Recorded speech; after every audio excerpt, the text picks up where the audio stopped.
Tasya Kamila baru-baru ini membeberkan kondisi suaminya yang terkena kanker getah bening stadium 2.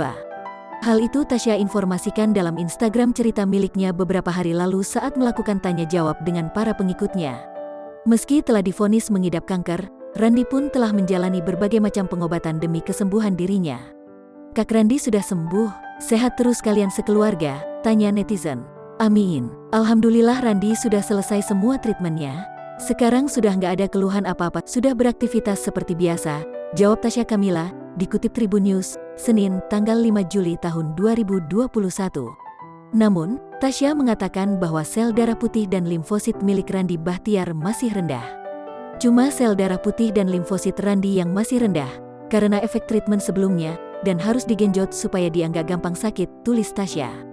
"Kita lagi nunggu PET, positron emission tomography, scan. Semoga hasilnya sesuai harapan dan dinyatakan sembuh ya sama dokter," lanjutnya, sambungnya. Sebelumnya, Tasya Kamila juga curhat soal penyakit suaminya ini. Ia merasa tak percaya atas apa yang telah terjadi oleh suaminya.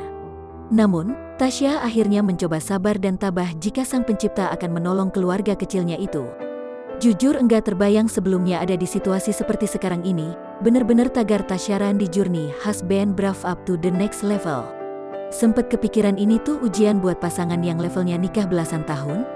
Kok dikasih ke kami ya," kata Tasya. "Tapi kemudian aku yakinin diri.